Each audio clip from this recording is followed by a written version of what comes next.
नमस्कार मंडळी, मी वरद विजय चव्हाण तुम्हा सगळ्यांचं स्वागत करत आहे. मंडळी, आता रिलीज झाला होता प्रेमाची गोष्ट 2 हा सिनेमा. या सिनेमाचा रिव्ह्यू जरा उशिरा येतोय तुमच्यापर्यंत, त्याच्यासाठी एक तर सर्वप्रथम तुम्हाला सगळ्यांची माफी मागतो. आता स्टारकास्ट या सिनेमाची चांगली आहे आणि बॉक्स ऑफिसवर मला माहिती नाही याचा नक्की आता या 3-4 दिवसात काय परिणाम, काय रिझल्ट लागलाय तो तुम्हाला माहिती असेल तर कृपा करून कमेंटच्या माध्यमातून कळवा. मी गेलो होतो तेव्हा हार्डली एक फार गर्दी नव्हती सिनेमाच्या शोला. ते पण करंटमध्ये जरा बुकिंग झालं म्हणून, नाही तर आधी तर मला वाटलं होतं की शो कॅन्सल होणार की काय. असो मंडळी, गोष्ट आहे अर्जुनची, अर्जुन आणि मॅरीची. अर्जुनचं काम केलेलं आहे ललित प्रभाकर यांनी आणि मॅरीचं काम केलेलं आहे ऋचा वैद्य यांनी. आता हे दोघं बालपणीचे चांगले मित्र असतात, बेस्ट फ्रेंड्स असतात. बट आपल्या बापाने आपला बाप ज्या मुलाबरोबर आपलं लग्न लावेल त्याच्या चॉईसपेक्षा आपण आपला साथीदार निवडलेला काय वाईट आहे, याच पॉइंट ऑफ व्ह्यूनी मॅरी अर्जुनला विचारते, विल यू मॅरी मी. आता अर्जुन हो बोलतो. आता ते कुठल्या सर्कमस्टान्सेस मध्ये हो बोलतो हे जाणून घेण्यासाठी हा सिनेमागृहात जाऊन बघा. पण त्यांच्यात कम्पॅटेबिलिटी इश्यूज होतात, काही वर्कआउट होत नाहीत गोष्टी. चांगले मित्र असून सुद्धा एकमेकांना ते फ्रेंड्स म्हणून ट्रीट करतायत. नवरा किंवा बायको म्हणून त्यांच्यात ते जे कम्पॅटेबिलिटी व्हायला पाहिजे ती होत नाही दुर्दैवाने. ते काय काय गोष्टी आहेत ते सिनेमा जेव्हा तुम्ही बघाल तेव्हा तुम्हाला कळेलच.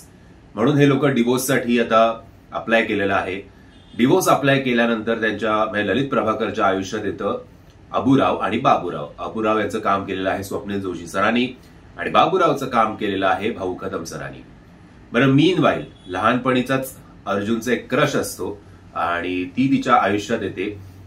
त्याचं काम केलेलं आहे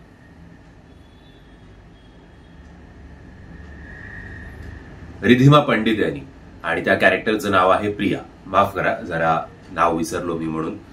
तो आता अर्जुन मॅरी बरोबर स्वतःचा संसार टिकवणार की त्याच्या बालपणीचं जे क्रश होतं प्रिया, रिधिमा पंडित यांनी यांची भूमिका केली आहे, त्याच्याबरोबर तो हा डिवोर्स अप्लाय करून तिच्याशी लग्न करणार. बरं, हे आबुराव आणि बाबूराव जे आहेत यांच्या कॅरेक्टरमध्ये खूप मोठा ट्विस्ट आहे. तो ट्विस्ट काय आहे या सगळ्या गोष्टी जाणून घेण्यासाठी हा सिनेमागृहात जाऊन बघा. ओव्हरऑल हल्ली जे काही मी कॉमेडी सिनेमे बघितले त्याच्या एवढा हा सिनेमा गणला नाहीये. काही काही कॉमेडी सीन्स नक्कीच खूप वर्क होतात, व्यवस्थित ते पंचेस सगळे लँड होतात. पार्ट्स मध्ये सिनेमा तुम्हाला एंटरटेन देखील करतो. बट या सिनेमाचा सगळ्यात मोठा प्रॉब्लेम आहे 2.5 तासाचा हा सिनेमा आहे. म्हणजे आता मी कांतारा बघितला होता, तो पण मला असं 2.5-3 तास जरा चलबिचल होत होती माझी. तर हा एवढा पण चांगला व्हिज्युअल एक्सपिरियन्स देणारा सिनेमा नाहीये. म्हणजे अनफॉर्च्युनेटली पडद्यावरचं नाटक म्हणावं तसंच वाटतो हा सिनेमा. असं एक सिनेमॅटिक तुम्हाला काही एक्सपिरियन्स याच्यातनं मिळणार नाही.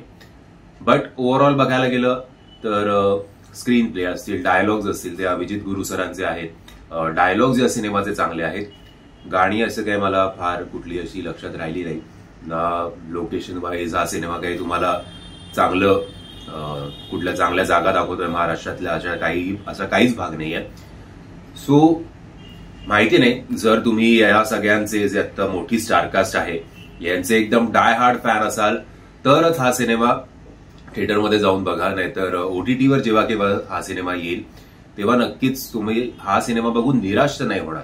किंवा थिएटरमध्ये जरी गेलात तरी असं काही एकदम तुमचा फियास्को होणार नाही एवढं निश्चित. ललित प्रभाकर यांचं काम चांगलं आहे. ऋचा वैद्य यांचं सुद्धा आणि रिधिमा पंडित यांचं काम सुद्धा बऱ्यापैकी चांगलं झालेलं आहे.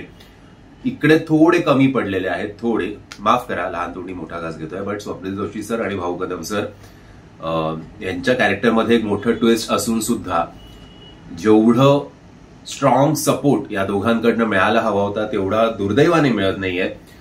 नाही कधी कधी गोष्टी जुळत, त्यांनी काही मुद्दाम असं काही कमी जास्त केल्या अशातला भाग नाही, पण ते जुळून नाही आल्या गोष्टी असंच आपण म्हणू. बाकी अविनाश नारकर सर आहेत जे डिसेंट सपोर्ट देत आहेत या सिनेमाला. राजेश मापुसकर सरांचा प्रेझेन्स फील होतो नक्कीच. एक सीन हार्डली 1-2 सीन मध्ये आहेत ते. सो त्यांचं सुद्धा काम बरं झालेलं आहे.